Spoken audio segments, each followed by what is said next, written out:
Welcome friends, I M Dinesh from banking solutions. ഇന്നത്തെ നമ്മുടെ വിഷയം സഹകരണ ബാങ്കുകൾ ഇനി മുതൽ റിസർവ് ബാങ്ക് ഓഫ് ഇന്ത്യയുടെ നിയന്ത്രണത്തിൽ. നമുക്ക് ആദ്യം സഹകരണ ബാങ്കുകളെ പറ്റി നമുക്ക് മനസ്സിലാക്കാം. ബാങ്കുകൾ എന്ന് പറഞ്ഞാൽ നമുക്കറിയാം, നമ്മുടെ സമ്പദ് വ്യവസ്ഥയുടെ നട്ടെല്ലാണ്. ഈ സമൂഹത്തിലെ ചെറിയ ചെറിയ സമ്പാദ്യങ്ങൾ സ്വരൂപിച്ച് ലോൺ ആവശ്യമുള്ള ആൾക്കാർക്ക് കടം കൊടുക്കുന്ന ഒരു സംവിധാനമാണ് ബാങ്കുകൾ ചെയ്യുന്നത്. ബാങ്കുകൾ നമുക്ക് രണ്ടായിട്ട് തരംതിരിക്കാം. അതിലൊന്ന് ഷെഡ്യൂൾഡ് ബാങ്ക്, മറ്റത് non scheduled bank. Scheduled bank എന്ന് പറഞ്ഞു കഴിഞ്ഞാൽ റിസർവ് ബാങ്ക് ഓഫ് ഇന്ത്യയുടെ സെക്കൻഡ് ഷെഡ്യൂളിൽ ഉൾപ്പെടുത്തിയിട്ടുള്ള ബാങ്കുകളെല്ലാം ഷെഡ്യൂൾഡ് ബാങ്ക്സ് ആണ്. നോൺ ഷെഡ്യൂൾഡ് ബാങ്ക്സ് എന്ന് പറഞ്ഞു കഴിഞ്ഞാൽ അവരുടെ റിസർവ് ക്യാപിറ്റൽ 5 ലക്ഷം രൂപയ്ക്ക് താഴെയുള്ള ബാങ്കുകളാണ് നോൺ ഷെഡ്യൂൾഡ് ബാങ്ക്സ് ആയിട്ട് വന്നിരുന്നത്. ഇന്ത്യയിൽ വളരെ ചുരുക്കം ബാങ്കുകൾ മാത്രമേ ഉള്ളൂ നോൺ ഷെഡ്യൂൾഡ് ബാങ്കുകളായിട്ടുള്ളൂ. ഷെഡ്യൂൾഡ് ബാങ്കുകൾ തന്നെ രണ്ടായിട്ട് തരംതിരിക്കാം. അതിൽ ഒന്ന് കൊമേഴ്സ്യൽ ബാങ്ക്. കൊമേഴ്സ്യൽ ബാങ്കുകൾ നമ്മൾ ഉദ്ദേശിക്കുന്നത് നമ്മൾ സാധാരണ കണ്ടുവരുന്ന ബാങ്കുകൾ, പബ്ലിക് സെക്ടർ ബാങ്ക്സുകളെല്ലാം, റീജിയണൽ റൂറൽ ബാങ്കുകൾ, ചെറിയ ചെറിയ ബാങ്കുകൾ, ഫോറിൻ ബാങ്ക്, പിന്നെ പ്രൈവറ്റ് സെക്ടർ ബാങ്ക്. അടുത്തത് കോഓപ്പറേറ്റീവ് ബാങ്ക്സ്. കോഓപ്പറേറ്റീവ് ബാങ്ക്സ് എന്ന് പറഞ്ഞാൽ അത് 3 തരത്തിലുണ്ട്. ആദ്യത്തേത് സ്റ്റേറ്റ് ലെവലിലുള്ള സ്റ്റേറ്റ് കോഓപ്പറേറ്റീവ് ബാങ്ക്. രണ്ടാമത്തത് ഡിസ്ട്രിക്ട് ലെവലിലുള്ള ഡിസ്ട്രിക്ട് കോഓപ്പറേറ്റീവ് ബാങ്കുകൾ. മൂന്നാമത് പ്രൈമറി അഗ്രികൾച്ചർ ക്രെഡിറ്റ് സൊസൈറ്റീസ്. അത് സൊസൈറ്റീസ് ആണ്. അത് വർക്ക് ചെയ്യുന്നത്, അത് ലെവൽ വരുന്നത് വില്ലേജ് ലെവലിലും അല്ലെങ്കിൽ ഗ്രാമപഞ്ചായത്ത് ലെവലിലും താഴെ തട്ടിലുള്ളതാണ് കോഓപ്പറേറ്റീവ് സൊസൈറ്റികൾ. Banking regulation act 1949. Banking regulation act ആണ് നമ്മളുടെ ഇന്ത്യയിലെ ബാങ്കുകളൊക്കെ എങ്ങനെ വർക്ക് ചെയ്യണം എന്ന് തീരുമാനിക്കുന്ന ഒരു ലെജിസ്ലേഷൻ ഉണ്ടാക്കിയിരിക്കുന്നത്. റിസർവ് ബാങ്കിൻ്റെ കീഴിൽ, സെൻട്രൽ ബാങ്ക് ഗവൺമെൻറ്റിൻ്റെ കീഴിലുള്ള ബാങ്കിങ് റെഗുലേഷൻ ആക്ട് ആണ്. ഈ ലോസ് പ്രകാരമാണ് ഓരോ ബാങ്കുകളും നമ്മൾ എങ്ങനെ ഇന്ത്യയിൽ പ്രവർത്തിക്കണം എന്ന് തീരുമാനിച്ച് അറിയിച്ചിരിക്കുന്നത്. ഇതിൽ 1949 ബാങ്കിങ് റെഗുലേഷൻ ആക്ട് നിലവിൽ വന്നത്. 1965 വരെ ഈ നിയമങ്ങൾ ആപ്ലിക്കബിൾ ആയിട്ടുണ്ടായിരുന്നത് കൊമേഴ്സ്യൽ ബാങ്ക്സുകൾക്ക് മാത്രമാണ്. ഞാൻ മുമ്പേ പറഞ്ഞ വലിയ ബാങ്കുകൾക്ക് മാത്രമായിരുന്നു. എന്നാൽ 1965 ഈ ബാങ്കിങ് റെഗുലേഷൻ ആക്ടിന് ഒരു അമെൻമെൻ്റ് ഉണ്ടായി. ആ അമെൻമെൻ്റ് പ്രകാരം കുറേ പ്രൊവിഷൻസ്, കൊമേഴ്സ്യൽ ബാങ്ക്സിനുള്ള കുറേ പ്രൊവിഷൻസ് കോഓപ്പറേറ്റീവ് ബാങ്ക്സിനും ആപ്ലിക്കബിൾ ആക്കി. അത് 1965 അപ്പോൾ കുറേ കാര്യങ്ങൾ സെൻട്രൽ ഗവൺമെൻറ്റിൻ്റെ ബാങ്കിങ് റെഗുലേഷൻ ആക്ടിൻ്റെ കീഴിൽ വന്നതുകൊണ്ട് ഏറ്റവും വലിയ ഗുണം കിട്ടിയതെന്ന് പറഞ്ഞു കഴിഞ്ഞാൽ, പണ്ട് 1962 മുതൽ ഡിപ്പോസിറ്റ് ഇൻഷുറൻസ് സ്കീമിനനുസരിച്ച് കൊമേഴ്സ്യൽ ബാങ്കുകളിലെ ഡിപ്പോസിറ്റേഷന് 1 ലക്ഷം രൂപ വരെയുള്ള പ്രൊട്ടക്ഷൻ കിട്ടിയിരുന്നു. എന്ന് പറഞ്ഞാൽ ഒരു ബാങ്ക് ഫെയിലിയർ ആകുകയാണെങ്കിൽ 1 ലക്ഷം രൂപ വരെയുള്ള നമ്മുടെ ഡിപ്പോസിറ്റുകൾ ഗവൺമെൻറ് അതിന് ഇൻഷുറൻസ് ഉണ്ട്, ആ 1 ലക്ഷം രൂപ നമുക്ക് തിരിച്ചു കിട്ടും. ഇപ്പോഴത് 5 ലക്ഷം രൂപ ആക്കിയിട്ടുണ്ട്. ആ ബെനിഫിറ്റ് കോഓപ്പറേറ്റീവ് ബാങ്കിലെ ഡിപ്പോസിറ്റേഴ്സിന് 1965 മുതൽ കിട്ടി തുടങ്ങിയിരുന്നു. കോഓപ്പറേറ്റീവ് ബാങ്കുകളെ സംബന്ധിച്ച് പറഞ്ഞു കഴിഞ്ഞാൽ പൊതുവെയുള്ള അഭിപ്രായങ്ങൾ അനുസരിച്ച് അതിൻ്റെ മാനേജ്മെൻറ്റ് വളരെ വേസ്റ്റാണ്. കാരണം ആ ബാങ്കുകൾ ഒരു ഡുവൽ കൺട്രോളിലാണ് കാര്യങ്ങൾ നടക്കുന്നത്. ബാങ്കിങ് ഓപ്പറേഷൻസ് എല്ലാം നടത്തേണ്ടത് ബാങ്കിങ് റെഗുലേഷൻ ആക്ട് പ്രകാരവും, എന്നാൽ മാനേജ്മെൻറ്റ് സ്റ്റേറ്റ് ഗവൺമെൻറ്റിൻ്റെ കൺട്രോളിലുമാണ്. അത് രജിസ്ട്രാർ ഓഫ് കോഓപ്പറേറ്റീവ് സൊസൈറ്റീസും ആ ബാക്കിയുള്ള സ്റ്റേറ്റ് ഗവൺമെൻറ്റുമാണ് മാനേജ്മെൻറ്റിനെ കൺട്രോൾ ചെയ്തുകൊണ്ടിരുന്നത്. അപ്പം ഇങ്ങനെ ലോക്കൽ ആയിട്ടുള്ള സ്റ്റേറ്റ് ഗവൺമെൻറ്റുകൾ മാനേജ്മെൻറ്റ് കൺട്രോൾ ചെയ്തുകൊണ്ട് അതിനകത്ത് കുറേ വെസ്റ്റഡ് ഇൻട്രസ്റ്റ് ഉണ്ടായി. ഈ സിസ്റ്റം തന്നെ ഹൈജാക്ക് ചെയ്യപ്പെട്ടു. ഇതിൻ്റെ മിസ്മാനേജ്മെൻറ്റ്, ആ മാനേജ്മെൻറ്റ് ചെയ്തിരുന്നത് പൊളിറ്റിക്കൽ പാർട്ടീസ് ആയിരുന്നു, അല്ലെങ്കിൽ പൊളിറ്റീഷ്യൻസ് ആയിരുന്നു ഇതിൻ്റെ ബാങ്കിൻ്റെ മാനേജ്മെൻറ്റ് നടത്തിക്കൊണ്ട് പോന്നിരുന്നത്. അപ്പോൾ ഇതിൽ ബാങ്കുകൾ മാനേജ്മെൻറ്റ് നടത്തിക്കൊണ്ട് പോന്നു കഴിയുമ്പോൾ കോമ്പറ്റൻ്റ് ആയിട്ടുള്ള ആൾക്കാർ, സാധാരണ നമ്മുടെ ബാങ്കിലുള്ള എക്സിക്യൂട്ടീവ്സിനെ പോലുള്ള അതിൻ്റെ യോഗ്യതകളില്ലാത്ത ആൾക്കാരാണ് ഇതിൻ്റെ മാനേജ്മെൻറ്റിൽ ഇരുന്നത് കൊണ്ട് ഈ ബാങ്കുകൾക്ക് കാര്യങ്ങൾ നല്ല രീതിയിൽ പോകാതെ വരികയും NPA ആകുകയും ബാങ്ക് ഫെയിലിയർ ഉണ്ടാകുകയും ചെയ്തിട്ടുണ്ട്. ആ ഇന്ത്യയിൽ വളരെയധികം ബാങ്കുകൾ ഫെയിലിയർ ആയിട്ടുണ്ട്. അപ്പം അതിന് ഒരു ബാങ്ക് ഫെയിലിയർ ആയിക്കഴിഞ്ഞാൽ ആർക്കാണ് അതിൻ്റെ ഏറ്റവും വലിയ ദൂഷ്യം? അവിടെ ഇന്നസെൻ്റ് ആയിട്ടുള്ള ഡിപ്പോസിറ്റേഴ്സിനാണ്. സാധാരണ ഡിപ്പോസിറ്റേഴ്സിൻ്റെ പൈസയാണ് എടുത്ത് കടം കൊടുക്കുന്നതും ആ കടം കിട്ടുന്ന പൈസ തിരിച്ച് കിട്ടാതെ വന്നു കഴിഞ്ഞാൽ ആ ബാങ്ക് പൂട്ടിപ്പോകും. ആ ബാങ്ക് പൂട്ടിപ്പോയി കഴിഞ്ഞാൽ ആർക്കാണ് നഷ്ടം? അതിൻ്റെ മാനേജ്മെൻറ്റിനല്ല നഷ്ടം. ആ മാനേജ്മെൻറ്റ് അവിടുത്തെ ഡിപ്പോസിറ്റ് ചെയ്ത ഡിപ്പോസിറ്റേഴ്സിനാണ് നഷ്ടം. ആ ഡിപ്പോസിറ്റേഴ്സിൽ കൂടുതൽ ആൾക്കാർക്ക് വരുന്നത് സീനിയർ സിറ്റിസൻസിനാണ്. കാരണം അവർ ജോലി ചെയ്ത് PF കിട്ടി, പെൻഷൻ, ബാക്കിയുള്ള കാര്യങ്ങളെല്ലാം കിട്ടുമ്പം സാധാരണ കൊമേഴ്സ്യൽ ബാങ്ക്സിൽ പലിശ കുറവായതുകൊണ്ട് കോപ്പറേറ്റീവ് ബാങ്കിൽ ഒരു സ്വല്പം പലിശ കൂടുതലായതുകൊണ്ടും ആൾക്കാർക്കും അടുത്തുള്ള ബാങ്കുകളായും പ്രായമുള്ള ആൾക്കാർക്ക് ദൂരോട്ടൊക്കെ പോകുന്നതിനുള്ള ബുദ്ധിമുട്ടുകളൊക്കെ ഉള്ളതുകൊണ്ട് കോപ്പറേറ്റീവ് ബാങ്കിനെ പ്രിഫർ ചെയ്തിരുന്നു. അവരുടെ പൈസയാണ് നഷ്ടം വരുന്നത്. ഈ മുമ്പേ പറഞ്ഞ പോലെ ഡുവൽ കൺട്രോളിലാണ് കോപ്പറേറ്റീവ് ബാങ്കുകൾ വർക്ക് ചെയ്യുന്നത്. കുറച്ചുകൂടെ എലാബറേറ്റ് ആയിട്ട് പറഞ്ഞു കഴിഞ്ഞാൽ കോപ്പറേറ്റീവ് സൊസൈറ്റീസിന് കൂടുതൽ സ്റ്റേറ്റ് ഗവൺമെൻറ്റുകളാണ് ചെയ്യുന്നത്. മാനേജ്മെൻറ്റും ബാക്കിയുള്ള കാര്യങ്ങൾ സ്റ്റേറ്റ്മെൻറ്റ്. ബാങ്കിങ് റെഗുലേഷൻ്റെ ആക്ട് പ്രകാരം വരുന്നത് സെൻട്രൽ ഗവൺമെൻറ്റിൻ്റെയാണ്. അപ്പം 2 തരത്തിലുള്ള ഗൈഡ് ലൈൻസാണ് കോപ്പറേറ്റീവ് ബാങ്ക്സുകൾ നിലനിർത്തിക്കൊണ്ട് പോകേണ്ടത്. അപ്പോൾ കോപ്പറേറ്റീവ് സൊസൈറ്റീസിൽ സ്റ്റേറ്റ് ഗവൺമെൻറ്റിൻ്റെ കീഴിൽ വരുന്ന കാര്യങ്ങൾ എന്താണെന്ന് മനസ്സിലാക്കിയാൽ അത് കോപ്പറേറ്റീവ് സൊസൈറ്റി ഇൻകോർപ്പറേറ്റ് ചെയ്യുക, അത് രജിസ്റ്റർ ചെയ്യുക, അതിൻ്റെ മുമ്പേ പറഞ്ഞുള്ള management, audit, super section of the board of directors, അതിൻ്റെ ലിക്വിഡേഷൻ. ആ ബാങ്കുകൾ ക്ലോസ് ചെയ്യണമെന്നുണ്ടെങ്കിൽ ലിക്വിഡേറ്റ് ചെയ്യണമെന്നുണ്ടെങ്കിൽ ആ ലിക്വിഡേഷൻ എല്ലാം അത് ചെയ്തു കൊടുക്കുന്നത് സ്റ്റേറ്റ് ഗവൺമെൻറ്റാണ്. റിസർവ് ബാങ്ക് നേരത്തെ ചെയ്തുകൊണ്ടിരുന്നത് റെഗുലേറ്ററി ഫങ്ഷൻസ് ആയിരുന്നു. പുതിയ ബാങ്കുകൾക്ക് ലൈസൻസ് കൊടുക്കുക, ബ്രാഞ്ചുകൾക്ക് ലൈസൻസ് കൊടുക്കുക, പിന്നെ സ്റ്റാറ്റ്യൂട്ടറി പ്രൊവിഷൻ ഉണ്ട്. ഒരു ബാങ്ക് തുടങ്ങുമ്പം ഇത്ര ആയിരിക്കണം അതിൻ്റെ മിനിമം ഷെയർ ക്യാപിറ്റൽ. പിന്നെ ബാങ്കുകൾ സെൻട്രൽ ബാങ്കിൻ്റെ റിസർവ് ബാങ്കിൽ കീപ്പ് ചെയ്യേണ്ട cash reserve ratio, statutory liquidity ratio, പിന്നെ മറ്റ് റെഗുലേഷൻസ് എല്ലാം ഓപ്പറേഷൻസിന് വേണ്ടിയിട്ടുള്ള റെഗുലേഷൻസ്, സൂപ്പർവൈസറി ആൻഡ് ഡെവലപ്മെൻ്റ് ആയിട്ടുള്ള ആക്ടിവിറ്റീസ് ഒക്കെയാണ് റിസർവ് ബാങ്ക് നോക്കിക്കൊണ്ടിരുന്നത്. ഞാൻ നേരത്തെ പറഞ്ഞതുപോലെ ഇതിൻ്റെ മാനേജ്മെൻറ്റ് സ്റ്റേറ്റ് ഗവൺമെൻറ്റിൻ്റെ കീഴിലായതുകൊണ്ട് പൊളിറ്റിക്കൽ ലീഡേഴ്സ് ആയിരുന്നു ഇതിൻ്റെ എക്സിക്യൂട്ടീവ്സ്, മാനേജ്മെൻറ്റ് പോർഷൻ നടത്തിക്കൊണ്ടിരുന്നത്. അപ്പോൾ സീനിയർ ഒഫീഷ്യൽസ് എല്ലാം വരുന്നത് പൊളിറ്റിക്കൽ ബാക്ക്ഗ്രൗണ്ട് ഉള്ളപ്പോൾ അവർക്ക് ഈ ബാങ്കിങ് നോളജ് കുറവായിരുന്നതുകൊണ്ട് അവർ ഫ്രോഡുലൻ്റ് ആയിട്ടുള്ള ഒത്തിരി ലോണുകൾ കൊടുക്കാൻ അവർക്ക് കമ്പൽഷൻ ഉണ്ടായിട്ടുണ്ട്. അതിൻ്റെ പൊളിറ്റിക്കൽ പാർട്ടിയുടെ നിർബന്ധങ്ങൾ വരുന്നുണ്ട്, ലോണുകൾ കൊടുത്തിട്ടുണ്ട്. അതാത് ലോണുകൾ ഡിസൈറബിൾ അല്ലാത്ത, ഇൻകം ജനറേറ്റിംഗ് അല്ലാത്ത ലോണുകൾ കൊടുത്തു കഴിഞ്ഞപ്പം നാച്ചുറലായിട്ടും ആ ലോണുകളെല്ലാം NPA ആവുകയും ആ അക്കൗണ്ടുകൾ റൈറ്റ് ഓഫ്, കാരണം തിരിച്ചു പിടിക്കാൻ മാർഗമില്ലാത്തത് കൊണ്ട് ഒത്തിരി കോടിക്കണക്കിന് രൂപയുടെ ലോണുകൾ റൈറ്റ് ഓഫ് ചെയ്യേണ്ടി വന്നിട്ടുണ്ട്. അപ്പോൾ ഈ മുമ്പ് പറഞ്ഞ പോലെ NPA വളരെ കൂടി. നമ്മൾ കൊടുക്കുന്ന ലോണുകളിൽ സാധാരണ കൊമേഴ്സ്യൽ ബാങ്കിൽ കൊടുക്കുന്നത് എല്ലാം ആ ഒരു ബാങ്ക് ലെവലിലുള്ള, ബ്രാഞ്ച് ലെവലിലുള്ള അസസ്മെൻറ്റ് നടത്തിയിട്ടാണ് ലോണുകൾ കൊടുക്കുന്നത്. അപ്പോൾ അത്രയുമുള്ള ലോണുകൾ കൊടുക്കാൻ പറ്റിക്കുന്ന കോമ്പറ്റൻ്റ് ആയിട്ടുള്ള ആൾക്കാരാണ് കൊമേഴ്സ്യൽ ബാങ്ക്സിലിരിക്കുന്നത്. അപ്പോൾ അതുകൊണ്ട് NPA കൂടി. അതിനകത്ത് മുമ്പേ പറഞ്ഞ പോലെ ഫ്രോഡുകൾ വളരെയധികം കൂടി. അപ്പം ഈ കോപ്പറേറ്റീവ് ബാങ്കിന് ഫെയിലിയർ ഉണ്ടായി. ആ ഫെയിലിയർ ഉണ്ടായി ഞാൻ മുമ്പേ പറഞ്ഞ പോലെ ഏറ്റവും കൂടുതൽ ബുദ്ധിമുട്ടുണ്ടാകുന്നത് ഡിപ്പോസിറ്റേഴ്സിനാണ്.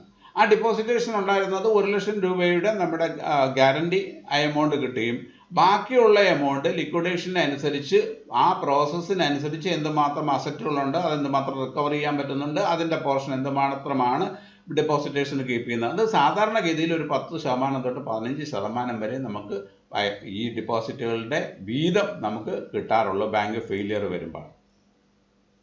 ആ 1 ലക്ഷം രൂപ നമുക്ക് അഷ്യൂർഡായിട്ട് കിട്ടും. ഇപ്പം അത് 5 ലക്ഷം രൂപയായിട്ടാണ്.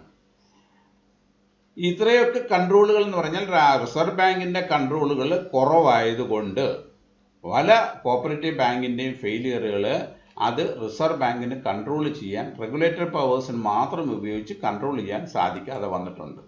അപ്പം ഇങ്ങനെ ഒത്തിരി ബാങ്കുകളിൽ ഫെയിലിയർ ആകുകയും ആ കണ്ടീഷൻ, കോപ്പറേറ്റീവ് ബാങ്കിൻ്റെ കണ്ടീഷൻ വളരെ മോശമാകുകയും ചെയ്ത ഒരു സാഹചര്യത്തിലാണ് banking regulation amendment act change ചെയ്യുന്നതിനെപ്പറ്റി, അമെൻഡ് ചെയ്യുന്നതിനെപ്പറ്റി സെൻട്രൽ ഗവൺമെൻറ് ചിന്തിക്കുകയും ആ ബാങ്കിങ് റെഗുലേഷൻ്റെ 2ാമത്തെ amendment act, banking regulation amendment bill 2020, അത് പ്രകാരം കോപ്പറേറ്റീവ് ബാങ്ക്സിനെ റിസർവ് ബാങ്കിന്റെ സൂപ്പർവിഷനിലേക്ക് ആക്കിയിരിക്കുകയാണ്. ഇപ്പം എല്ലാ കാര്യങ്ങളും, മിക്കവാറും എല്ലാ കാര്യങ്ങളും റിസർവ് ബാങ്കിന്റെ സൂപ്പർവിഷനിൽ കൂടെ മാത്രമേ നടക്കുകയുള്ളൂ. കാരണം ബാങ്കിങ് എന്ന് പറയുന്ന ഒരു സെൻട്രൽ ഗവൺമെന്റിന്റെ ഫംഗ്ഷനാണ്. അത് കാരണം ഈ റിസർവ് ബാങ്കിന് കോപ്പറേറ്റീവ് ബാങ്കിന്റെ മുകളിൽ പുതിയ നിയമപ്രകാരം വളരെയധികം കൺട്രോളുകൾ ഉണ്ട്.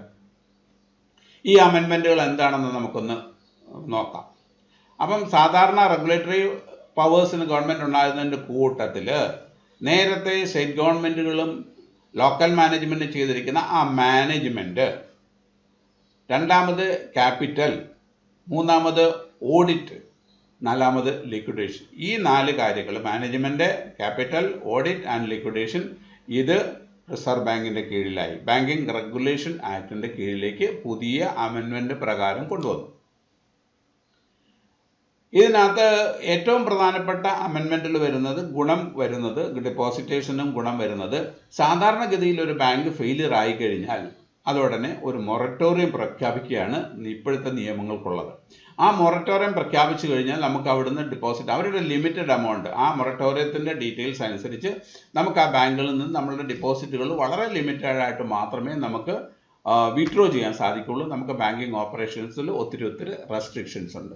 അപ്പം പുതിയ നിയമപ്രകാരം വന്നിരിക്കുന്നത്, ഒരു ബാങ്ക് ഫെയിലിയർ ആയി കഴിഞ്ഞാൽ അതിനെ റീകൺസ്ട്രക്ട് ചെയ്യുന്നതിന് അല്ലെങ്കിൽ വേറെ ഏതെങ്കിലും ബാങ്കുമായിട്ട് മെർജ് ചെയ്യുന്നതിന് മൊറട്ടോറിയം ഡിക്ലെയർ ചെയ്യേണ്ട ആവശ്യമില്ല.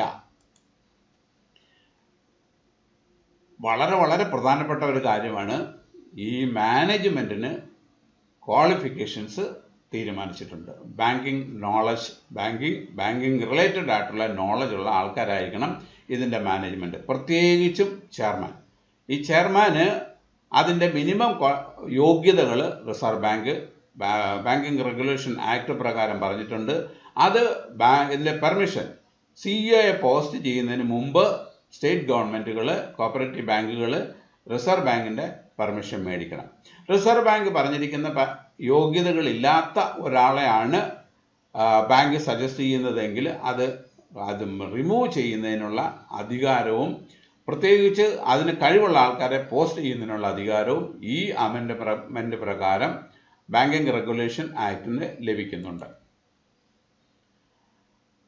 ചെയർമാനെ മാത്രമല്ല, നമ്മുടെ ബോർഡ് ഓഫ് ഡയറക്ടേഴ്സ് ചെയർമാൻ എന്ന് പറയുന്നത് വൺ ഓഫ് ദ ഡയറക്ടറാണ്.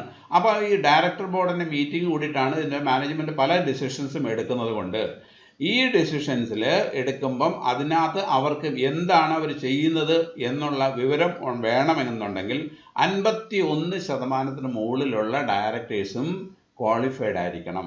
ബാങ്കിങ് നോളജ് ഉള്ള, ബാങ്കിങ് എക്സ്പീരിയൻസ് ഉള്ള ആൾക്കാരായിരിക്കണം ഇതിൻ്റെ ഡയറക്ടർ ബോർഡിലേക്ക് വരുവാൻ. ഈ ഡയറക്ടർ ബോർഡ് തീരുമാനിക്കുന്നത് 51% ക്വാളിഫൈഡ് ആയിട്ടല്ല എങ്കിൽ അതിനെ സൂപ്പർസീഡ് ചെയ്യാനുള്ള അധികാരം banking regulation act, amendment act പ്രകാരം ഗവൺമെൻറ് റിസർവ് ബാങ്കിന് കിട്ടുന്നുണ്ട്. വളരെ വളരെ പ്രധാനപ്പെട്ട ഒരു കാര്യം ഇതിൻ്റെ ഓഡിറ്റ്. കോഓപ്പറേറ്റീവ് ബാങ്കിൻ്റെ ഓഡിറ്റുകൾ നടക്കുന്നത് സ്റ്റേറ്റ് ഗവൺമെൻറ്റിൻ്റെ കീഴിലുള്ള ഡയറക്ഷൻസിൻ്റെ പ്രകാരമാണ്. സ്റ്റേറ്റ് ഗവൺമെൻറ്റാണ് ഓഡിറ്റിനെ പറ്റിയുള്ള കാര്യങ്ങൾ, റിപ്പോർട്ടിങ്ങുകൾ മാത്രമേ റിസർവ് ബാങ്കിന് കിട്ടുന്നുള്ളൂ. എന്നാൽ പല ബാങ്ക് ഫെയിലിയർ ഉണ്ടാകുന്നു, പല ഫ്രോഡുകളും കോപ്പറേറ്റീവ് ബാങ്കിൽ ഉണ്ടാകുന്നത് കൊണ്ട് കോപ്പറേറ്റീവ് ബാങ്കിൻ്റെ ഇമേജ് മൊത്തത്തിൽ വളരെ മോശമായി വരും. ദിവസങ്ങൾ ചെല്ലുന്തോറും വരുന്നത് കൊണ്ട് ഓഡിറ്റ് ഇപ്പം ചെയ്യേണ്ടത് സാധാരണ കൊമേഴ്സ്യൽ ബാങ്കിൻ്റെ ബ്രാഞ്ചുകളും ബാങ്കുകളും ഓഡിറ്റ് ചെയ്യുന്ന അതേ നിയമങ്ങൾ വെച്ച് വേണം പുതിയതായിട്ട് കോപ്പറേറ്റീവ് ബാങ്കിനെ ഓഡിറ്റ് ചെയ്യാൻ. കോപ്പറേറ്റീവ് ബാങ്കിൻ്റെ ഏറ്റവും വലിയ ഒരു പോരായ്മ എന്ന് പറയുന്നത് അതിൻ്റെ ഷെയർ ഹോൾഡേഴ്സ്, അതിൻ്റെ മെമ്പേഴ്സിൻ്റെ കോൺട്രിബ്യൂഷൻ മാത്രമേ ഉള്ളൂ. അവർ ബേസിക്കായിട്ട് അവരുടെ ബേസ് ഫണ്ട് വളരെ കുറവായിരിക്കും. അപ്പം അതിനെ കോമ്പൻസേറ്റ് ചെയ്യാനായിട്ട് കോപ്പറേറ്റീവ് ബാങ്കിന് ഏറ്റവും വലിയ ആനുകൂല്യമാണ് അവർക്ക് സെപ്പറേറ്റ് ഷെയർ ഇഷ്യൂ ചെയ്യാനുള്ള, equity preference and special share issue ചെയ്യാനുള്ള, പബ്ലിക്കിൻ്റെ കയ്യിൽ നിന്ന് പൈസ മേടിക്കാനുള്ള, ഷെയർ കൂടെ, മെമ്പർഷിപ്പിലല്ല ഷെയറിൽ കൂടെ ചെയ്യാനുള്ള ഒരു അധികാരവും ഒരു ആനുകൂല്യവും ഈ അമെൻമെൻറ്റ് പ്രകാരം കോപ്പറേറ്റീവ് ബാങ്കുകൾക്ക് കിട്ടുന്നുണ്ട്. ഇതെല്ലാം, ഈ അമെൻമെൻറ്റുകളെല്ലാം ചെയ്തിരിക്കുന്നത് എന്തിനാണ് എന്ന് ചോദിച്ചു കഴിഞ്ഞാൽ, ഇത് പ്രത്യേകിച്ച് ഡിപ്പോസിറ്റേഴ്സിൻ്റെ ഇൻട്രസ്റ്റിനെ പ്രൊട്ടക്റ്റ് ചെയ്യാനും കോപ്പറേറ്റീവ് ബാങ്കിൻ്റെ ഒരു നല്ല ഇമേജ് നമുക്കുണ്ടാക്കാനും വേണ്ടിയിട്ടാണ്. പല ബാങ്കുകളിലും ഫെയിലിയറായി വരുമ്പം ഏറ്റവും ലാസ്റ്റ് നമുക്കറിയാം PMC bank Punjab and Maharashtra cooperative bank മഹാരാഷ്ട്രയിൽ ഫെയിലറായി. അതിന് ഒത്തിരി ഡെപ്പോസിറ്റേഷന് അതിന് നഷ്ടമുണ്ടായി.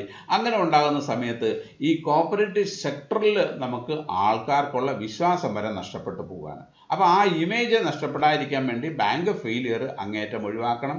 കോപ്പറേറ്റീവ് ബാങ്കിലേക്ക് ഡെപ്പോസിറ്റ് ചെയ്യാൻ ആൾക്കാർക്കുള്ള ഒരു പ്രവണത അത് നഷ്ടപ്പെട്ടു പോകും, പൈസ നഷ്ടപ്പെട്ടു പോകും. സർക്കാർ ബാങ്കിലിട്ടാൽ മാത്രമേ ഉള്ളൂ പൈസ സുരക്ഷിതമാകൂ എന്നുള്ളൊരു ഒരു അഭിപ്രായം മാറി ലോക്കൽ ഏരിയയിൽ വർക്ക് ചെയ്യുന്ന കോപ്പറേറ്റീവ് ബാങ്കുകൾക്ക് അവരുടെ ഡെപ്പോസിറ്റേഴ്സിന് പ്രൊട്ടക്ഷൻ കൊടുക്കാൻ വേണ്ടിയിട്ടാണ് ഈ അമെൻമെൻറ്റ് സെൻട്രൽ ഗവൺമെൻറ് ഉദ്ദേശിച്ചിരിക്കുന്നത്.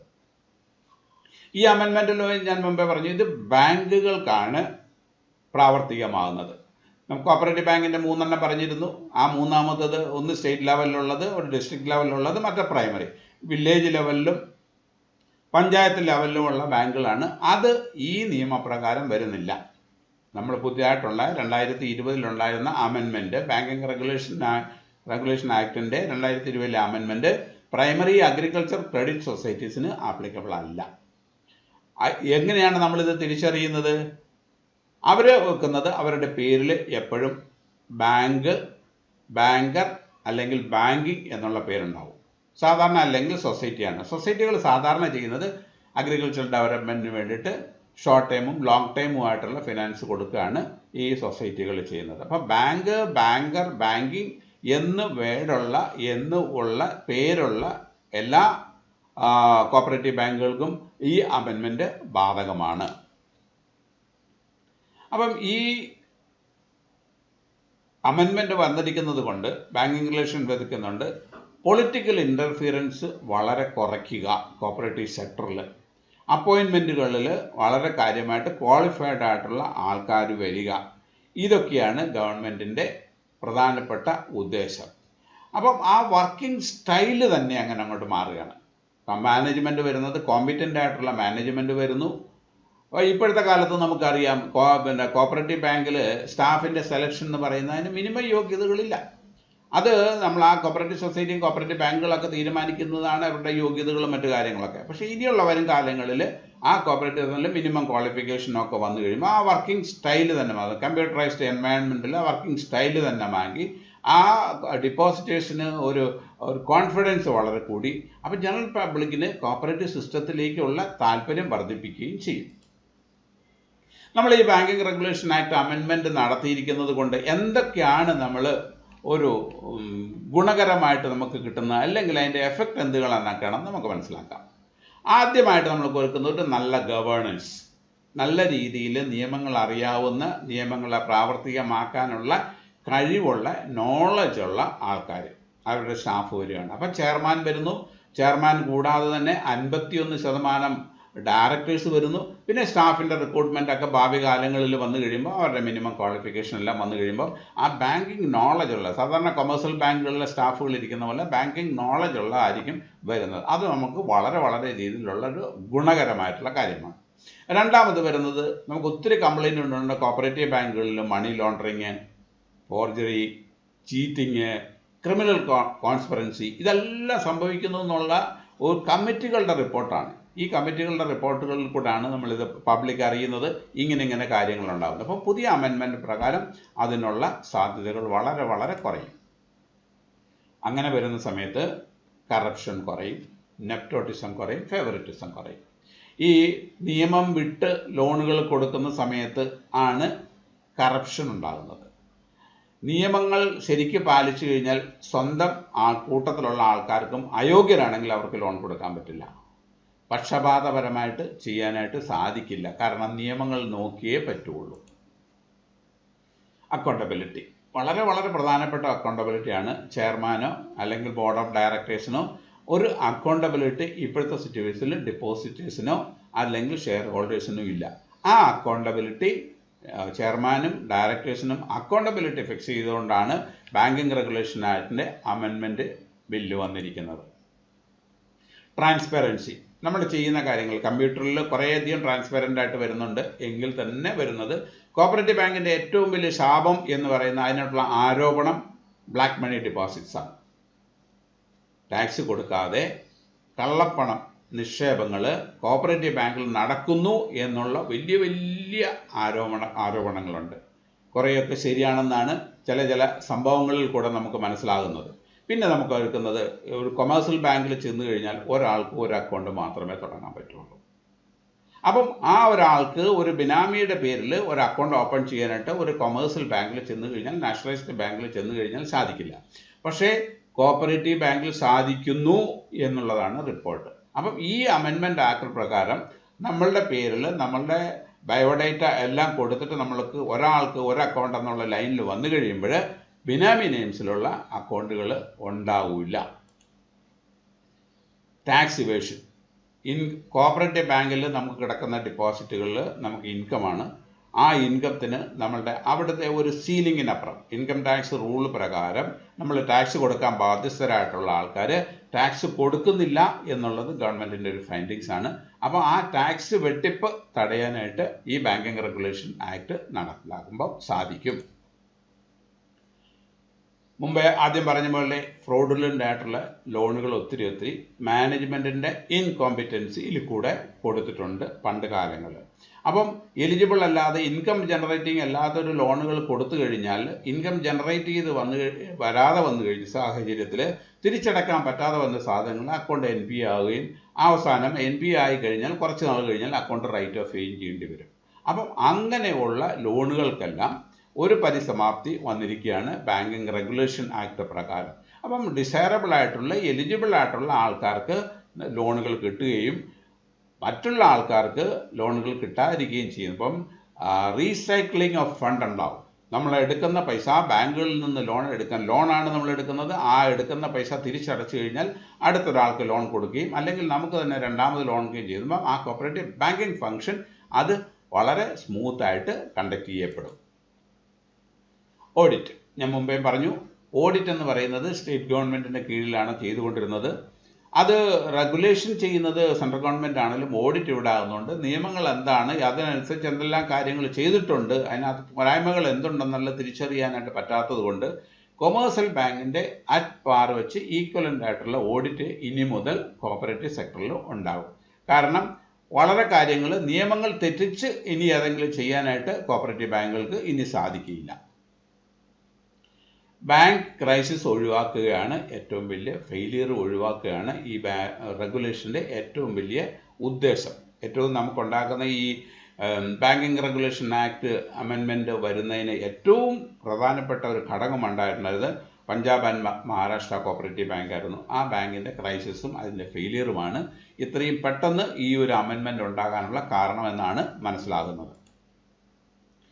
അപ്പോൾ ഇതെല്ലാം ചെയ്തു കഴിയുമ്പം ഈ മാനേജ്മെൻറ്റ് നല്ല ഗവേണൻസും ബാക്കിയുള്ള കാര്യങ്ങളും കറപ്ഷൻ ഇല്ലാതെയും ഒക്കെ കാര്യങ്ങളൊക്കെ ചെയ്തു കഴിയുമ്പം ഇതിൻ്റെ ഏറ്റവും ബെനിഫിറ്റ് കിട്ടുന്നത് ഈ കോപ്പറേറ്റീവ് ബാങ്കിൽ പൈസ നിക്ഷേപിക്കുന്ന സാധാരണക്കാരായിട്ടുള്ള ആൾക്കാർക്കാണ്. ഞാനെടുത്ത് പറയുന്നു, കള്ളപ്പണം കിട്ടുന്ന പൈസ, അഴിമതിയിലൂടെ കിട്ടുന്ന പൈസ, ഇതെല്ലാം നിക്ഷേപിച്ച് കഴിയുമ്പം അവർക്ക് അവരുടെ പൈസ അധ്വാനിക്കാതെ ഉണ്ടാക്കുന്ന പൈസ ആയതുകൊണ്ട് സാധാരണക്കാർ അവർ ജോലി ചെയ്ത് അവർ കഠിനാധ്വാനം ചെയ്ത് കൊണ്ട് ബാങ്കുകളിൽ ഇടുന്ന പൈസ അവർക്ക് കിട്ടുന്ന പ്രൊട്ടക്ഷൻ അതാണ് കൂടുതൽ. ഭൂരിപക്ഷം ബാങ്കിലെ ഡെപ്പോസിറ്റേഴ്സിലും അവരുടെ അധ്വാനിക്കുന്ന പൈസ, കഷ്ടപ്പെട്ടുണ്ടാക്കുന്ന പൈസയാണ് ലാഭത്തിന് വേണ്ടി കുറച്ച് പലിശ കിട്ടാൻ വേണ്ടിയിട്ട് പൈസ എടുക്കുന്നത്. അത് ഒരു കാരണവശാലും പോകാതിരിക്കുക എന്നുള്ളതാണ് ഈ ബാങ്കിങ് റെഗുലേഷൻ അമെൻമെൻറ്റ് ബില്ലിൻ്റെ പ്രധാനപ്പെട്ട ഉദ്ദേശം. അപ്പോൾ നമ്മളിപ്പം ഇത്രയും നേരം ബാങ്കിങ് റെഗുലേഷൻ അമെൻമെൻറ്റിനെ പറ്റി കുറച്ച് കാര്യങ്ങൾ പറഞ്ഞിരുന്നിരുന്നു. അപ്പം ഇതിനെപ്പറ്റി ഒരു ഏകദേശം ഐഡിയ കിട്ടി എന്ന് വിശ്വസിക്കുന്നു. ഇത് ഇഷ്ടപ്പെട്ടുവെങ്കിൽ ലൈക്ക് ചെയ്യുക, ബെനിഫിറ്റ് കിട്ടുന്ന ആൾക്കാർക്ക് ഷെയർ ചെയ്യുക, ഓഫ് കോഴ്സ് കമൻറ്റ് ചെയ്യുക. ഒത്തിരി കമൻറ്റുകളുണ്ടാകും. കാരണം എല്ലാവർക്കും ബാധകമാകുന്നതാണ് കോപ്പറേറ്റീവ് ബാങ്കിൻ്റെ പുതിയ സിസ്റ്റവും പുതിയ അമെൻമെൻറ്റും. എന്തൊക്കെ കമൻറ്റുകളുണ്ടെങ്കിൽ ആ കമൻറ്റുകൾ തരാം. അതിൻ്റേതായിട്ടുള്ള പ്രോപ്പർ റിപ്ലൈകൾ നമുക്ക് ചെയ്യാൻ വളരെ സന്തോഷമേ ഉള്ളൂ. അപ്പം ഇനി വരുന്ന എപ്പിസോഡുകളിൽ ബാങ്കിങ്, ഞാൻ നേരത്തെ പറഞ്ഞതുപോലെ വളരെയധികം എപ്പിസോഡുകൾ നമ്മൾ ഈ ബാങ്കിങ് സൊല്യൂഷൻ വിടുന്നുണ്ട്. Gold loan, housing loan, education loan, അതുപോലത്തെ എല്ലാം ഒത്തിരി ബാങ്കുമായിട്ട് ബന്ധപ്പെട്ട എല്ലാ കാര്യങ്ങളും നമ്മളിത് കവർ ചെയ്യുന്നുണ്ട്. അപ്പോൾ ഇതിൻ്റെ മുറയ്ക്ക് കിട്ടാൻ വേണ്ടിയിട്ട് എല്ലാവരും സബ്സ്ക്രൈബ് ചെയ്യുക. അപ്പം സബ്സ്ക്രൈബ് ചെയ്ത് കഴിഞ്ഞാൽ നമ്മളിവിടുന്ന് വീഡിയോ അപ്ലോഡ് ചെയ്യുന്നതിന് മുറയ്ക്ക് എല്ലാ കാര്യങ്ങളും നമുക്ക് കാണാൻ പറ്റും. Thank you very much.